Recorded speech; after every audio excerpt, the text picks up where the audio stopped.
C'est une langue que l'on n'entend pas tous les matins dans les parages. Il faut dire que le maître d'œuvre est allemand. Il s'est attaqué lundi à un chantier colossal.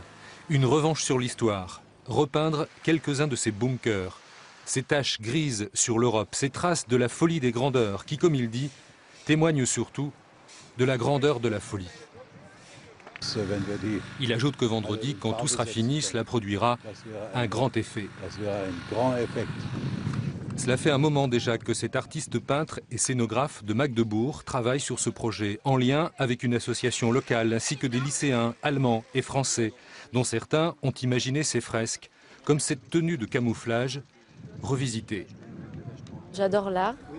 Ça fait longtemps que je fais de la peinture, donc c'était une très bonne occasion de montrer ce que je savais faire un petit peu. Elle n'est pas la seule à apprécier. Les gens du pays s'habituent à ce nouveau paysage. Au début, on demandait ça, comme qu'est-ce que ça veut dire, tout ça. On croyait, tiens, au début, on croyait, tiens, c'est peut-être des blocos qui vont les faire sauter. Pas question, ça se respecte. Impossible, par exemple, d'y toucher côté mer.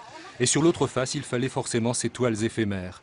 C'est ainsi que Néville, tout petit village du Cotentin, s'offre un été coloré et tout en symbole.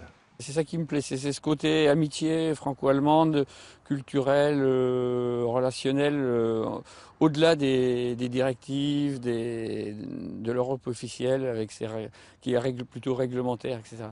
C'est l'Europe des peuples plutôt que l'Europe des nations.